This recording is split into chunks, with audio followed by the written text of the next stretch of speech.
Welcome to BPC news బులెటిన్ల ముందుగా headlines. ఎన్నికల కమిషన్పై రాహుల్ గాంధీ సంచలన ఆరోపణలు.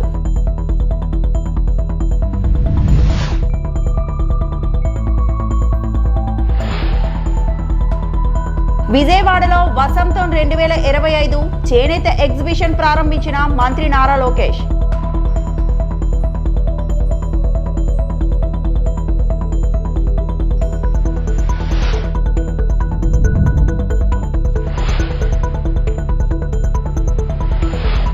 విద్యార్థినులతో కలిసి నేలపైనే కూర్చున్న కేంద్ర మంత్రి.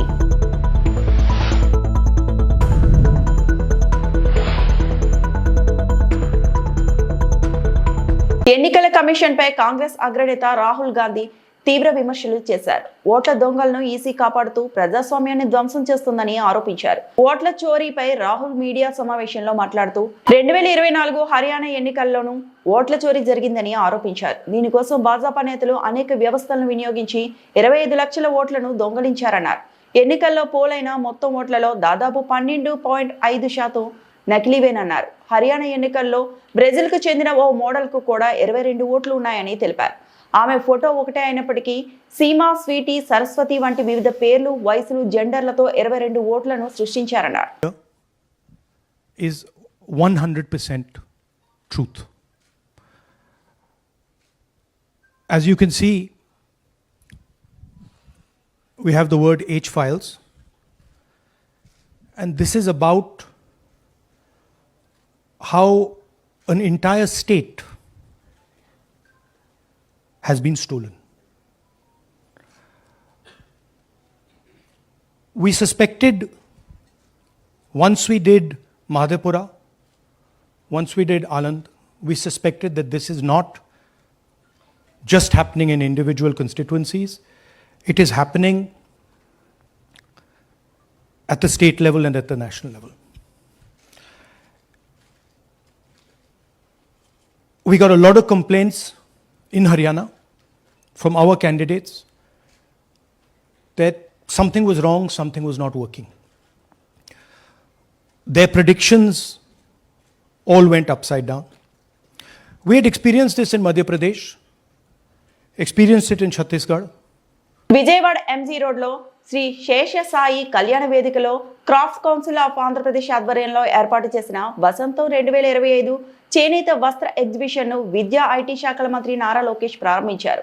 ఎగ్జిబిషన్ లో వివిధ రాష్ట్రాలకు చెందిన చేనేత, చేతి వృత్తుల కార్మికులు తయారు చేసిన వివిధ ఉత్పత్తులతో ఉన్న 70కి పైగా స్టాల్స్ లను మంత్రి పరిశీలించారు. ప్రకృతి సహజ సిద్ధ రంగులతో తయారు చేసిన కొత్తూరు వసంత వర్ష నూతన చేనేత బ్రాండ్ను మంత్రి ఆవిష్కరించారు. ఈ కార్యక్రమంలో craft council of India secretary S Ranjana, ఇతర ఎగ్జిక్యూటివ్ మెంబర్స్ సుజాత, సౌభాగ్యలక్ష్మి, పద్మ, శైలజ పాల్గొన్నారు.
కళలకు, కళాకారులకు పాలకొల్లు పుట్టినిల్లు. తెలుగు చలనచిత్ర పరిశ్రమలో పాలకొల్లుకు విశిష్ట స్థానం ఉందన్నారు మంత్రి నిమ్మల రామానాయుడు. పశ్చిమ గోదావరి జిల్లా పాలకొల్లులో Alluri Sitaramaraju national film institute యొక్క ప్రారంభోత్సవానికి ముఖ్య అతిథిగా హాజరైన మంత్రి నిమ్మల రామానాయుడు మాట్లాడుతూ పాలకొల్లు కళలకు కళాకారులకు పుట్టినిల్లు అని పేర్కొన్నారు. ఆంధ్రప్రదేశ్లో చలనచిత్ర పరిశ్రమలో పాలకొల్లుకు ప్రత్యేక స్థానం ఉందని, రాష్ట్ర విభజన తర్వాత నవ్యాంధ్రప్రదేశ్లో టూరిజం అభివృద్ధికి ప్రభుత్వం ప్రాధాన్యత ఇవ్వడం సానుకూలమని చెప్పారు. Alluri Sitaramaraju national film institute ప్రారంభించడం అనంటే ఈవేళ కళలకి కళాకారులకి ఒక గుర్తింపునిచ్చినటువంటి పాలకొల్లును కూడా ఈ ఇన్స్టిట్యూట్ ద్వారా రేపు భవిష్యత్తులో కూడా ఎంతో కళాకారులు తయారు చేయాలనేటువంటి తపనతోటే ఈ ఇన్స్టిట్యూట్ ఈరోజు ప్రారంభం కావడం. ఎందుకంటే ఈరోజు మనందరికీ తెలుసు, పాలకొల్లు అంటే కళాకారులకు కళలకు పుట్టినిల్లు.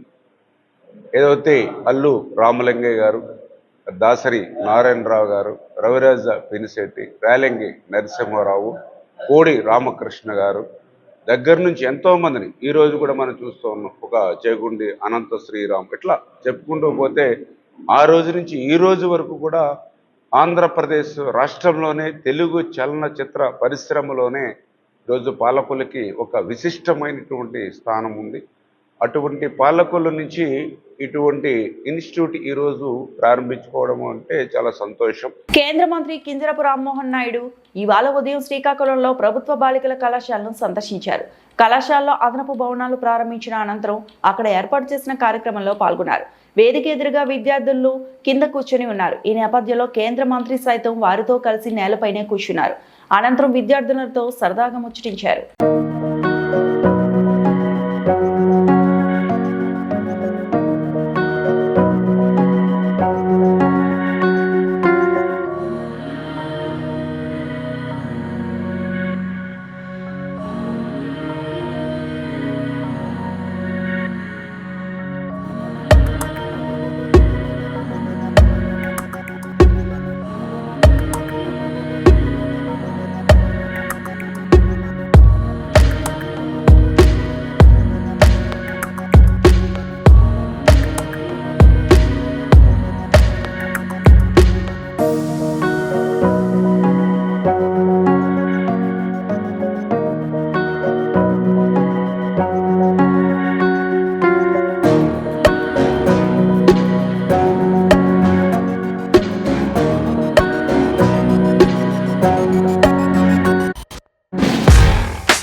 కూటమి బలం క్రమంగా మరింత పెరుగుతోందని, జగన్ బలం తగ్గుతోందని భాజపా ఎమ్మెల్యే ఆదినారాయణ రెడ్డి అన్నారు. విజయవాడలో నిర్వహించిన మీడియా సమావేశంలో ఆయన మాట్లాడారు. మద్యం కేసులో అనేక మంది వైకాపా నేతలు ఇరుక్కున్నారన్నారు. ఇటీవల జరిగిన పులివెందుల జెడ్పీటీసీ ఎన్నికల్లో వైకాపా బలం బాగా తగ్గిపోయిందని పేర్కొన్నారు. తాము జగన్ కు చెక్కు పెట్టబోతున్నామన్నారు. ఆయన అధోగతి తప్పిందని, ప్రజలే చీకొట్టే రోజులు దగ్గరలో ఉన్నాయని విమర్శించారు. పులివెందుల జెడ్పీటీసీ ఎన్నికల్లో వైకాపాను ప్రజలు తరిమి కొట్టారని చెప్పారు. మేము జగన్కు సూపర్ చెక్ పెట్టబోతున్నాం. చెస్ గేమ్ ఉంది. చెక్ అంటే రాజుకు చివరాట. మేము అతన్ని వేటాడతాం. మా ఆట సక్సెస్ అయ్యాలి. అతనికి ఎండ్. మా కూటమి పెరిగి పెరిగి పెరిగి అంతరిక్ష స్థాయి. అతనిది అధోగతి. తరిగి తరిగి తరిగి అంతరించిపోతుంది పార్టీ. డైరెక్ట్ సార్ కాబోతుంది. అది తెలుసుకోవాలి అతను. అతను ఏం చేసినా పప్పులుగా మేము ప్రతి అంశాన్ని తూచా తప్పక పాటిస్తాం. అతన్ని తూ ఖ్యా అనేటట్టుగా చేస్తాం. అతని బతుకు గౌరవం చేస్తాం. కేసులో ఇరుక్కోబోతున్నాడు. మననే జోగి రమేష్ సిట్టు 2లో ఇరుక్కున్నాడు. తమ్ముడు కూడా సిట్టు 1 సీరియస్గా ఉంది. ఇప్పటికే అరెస్ట్ అయినారు.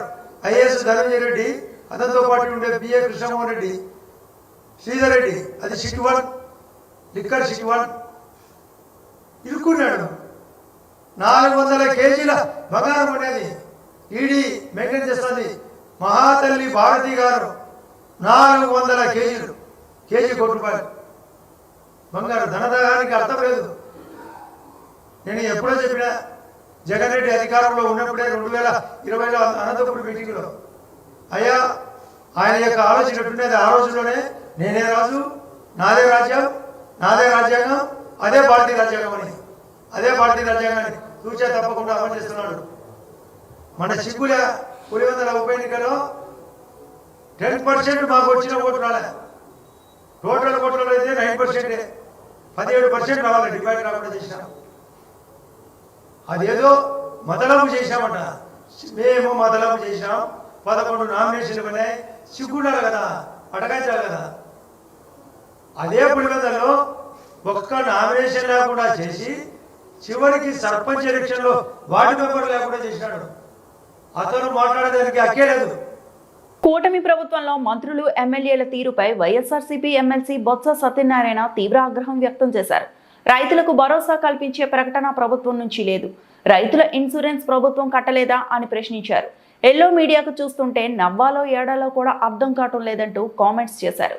వైఎస్ఆర్సీపీ ఎమ్మెల్సీ బొత్స సత్యనారాయణ తాజాగా మీడియాతో మాట్లాడుతూ కూటమి ప్రభుత్వానికి బాధ్యత లేదు. ప్రకృతి విపత్తు జరిగినప్పుడు ప్రభుత్వ విధానం బాధాకరంగా ఉంది. తుఫాను పంట నష్టంపై కూడా ప్రభుత్వానికి స్పష్టత లేదు. వైఎస్ఆర్సీపీ హయాంలో రైతులను అన్ని రకాలుగా ఆదుకున్నాం. గిట్టుబాటు ధర, సబ్సిడీ ఇచ్చాం. అది మా ప్రభుత్వ విధానం. ఇప్పుడు పంట ఇన్సూరెన్స్ రైతే కట్టాలనే నిబంధన తీసుకొచ్చాడు. అన్ని రకాల పంటల రైతులు నష్టపోయారు. సీఎం మంత్రులు మాటలు చెప్తున్నారు, చేతల్లో ఎక్కడా కనిపించడం లేదు. ఇప్పటి వరకు పంట నష్టంపై ప్రకటన చేయలేదు అని ఎమ్మెల్సీ బొత్స సత్యనారాయణ మీడియాతో మాట్లాడారు.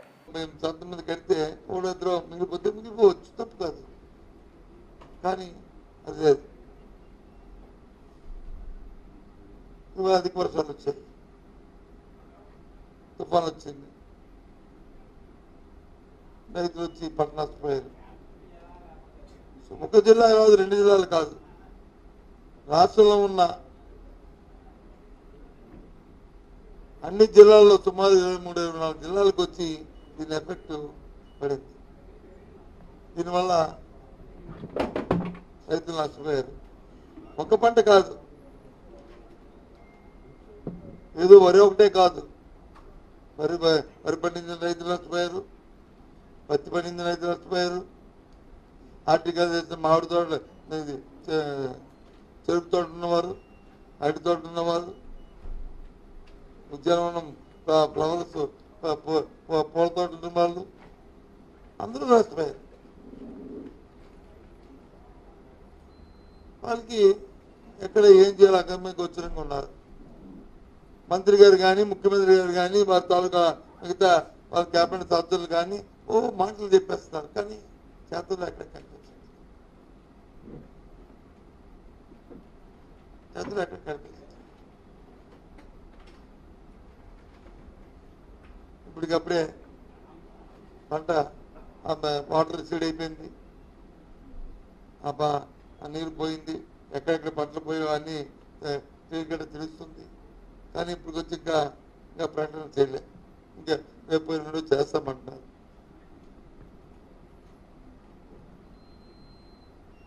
ఆ రైతుకి ఎంత నష్టపోయింది, ఇన్సూరెన్స్ వస్తే ఎంత వచ్చేది, ప్రభుత్వం ఎంత ఇన్పుట్ సబ్సిడీ ఇచ్చేది, ఆ రైతు భరోసా ఇవ్వడానికి ప్రభుత్వం ఏ ప్రకటన లేదు.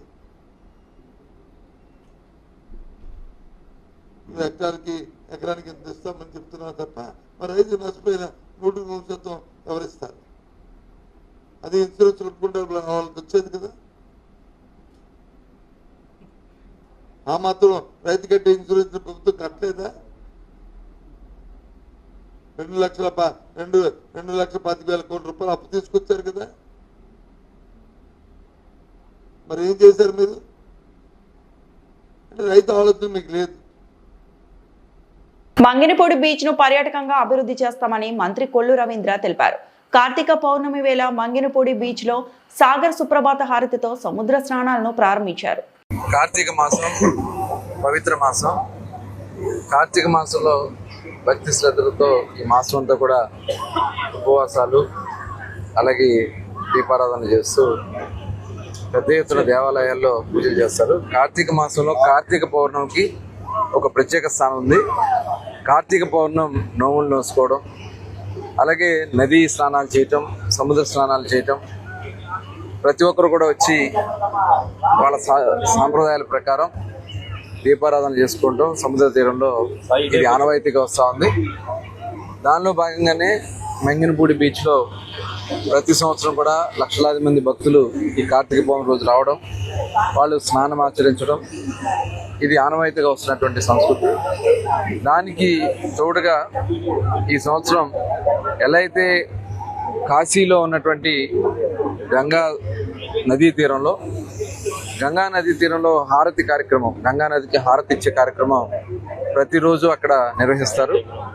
ఇక్కడ కూడా సముద్ర హారతిని ఈ పవిత్రమైనటువంటి పౌర్ణమి రోజున ఏర్పాటు చేయడం జరిగింది. ఋత్వికులు చాలా సంప్రదాయాలతో, నియమ నిష్ఠలతో సముద్రుడికి హారతి ఇచ్చి ఈరోజు పవిత్ర దీపాన్ని కూడా వెలిగించి ఇప్పుడే సముద్ర స్నానాలను ప్రారంభించుకోవడం జరిగింది. వైఎస్ఆర్ జిల్లా మెడికల్ కాలేజీల ప్రైవేటీకరణకు వ్యతిరేకంగా నెల రోజులుగా జరుగుతున్న ప్రజా ఉద్యమం మరింత వేగం పొందుతోంది. ఈ నేపథ్యంలో కడప ఎంపీ వైఎస్ అవినాష్ రెడ్డి ప్రభుత్వం విధానాలను తీవ్రంగా విమర్శించారు. అవినాష్ రెడ్డి మాట్లాడుతూ, ప్రజలు పెద్ద ఎత్తున ప్రైవేటీకరణకు వ్యతిరేకంగా ఆందోళన చేస్తున్నా ప్రభుత్వం ఏమాత్రం స్పందించడం లేదని అన్నారు. అంతేకాకుండా పులివెందుల మెడికల్ కాలేజీకి చెందిన అత్యాధునిక వైద్య పరికరాలను ప్రభుత్వం తరలిస్తుందని ఆరోపించారు. ముఖ్యమంత్రిగా వైఎస్ జగన్ ఉన్న సమయంలో రాష్ట్రంలో మెడికల్ కాలేజీలకు అత్యాధునిక పరికరాలను అందజేసినప్పటికీ ప్రస్తుత సంకీర్ణ ప్రభుత్వం మెడికల్ సీట్లను తగ్గించడం మాత్రమే కాకుండా ఇప్పుడు పరికరాలను కూడా ఇతర చోట్లకు తరలిస్తుందని ఆయన ఆగ్రహం వ్యక్తం చేశారు.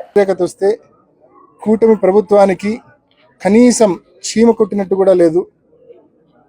ఎంత తోలుమందంగా వాళ్ళ ప్రవర్తన ఉందంటే, నిన్నటి రోజున పులివెందుల మెడికల్ కాలేజీలో ఏదైతే జగన్మోహన్ రెడ్డి గారు ముఖ్యమంత్రిగా ఉన్నప్పుడు ఆ బిల్డింగ్లన్నీ పూర్తి చేసి హాస్పిటల్ అక్కడికి తీసుకొచ్చి మెడికల్ కాలేజీలకు కూడా సీట్లు మంజూరు అయ్యాయో, ఆ సీట్లు వద్దని చెప్పి వీళ్ళు వెనక్కి పంపారు.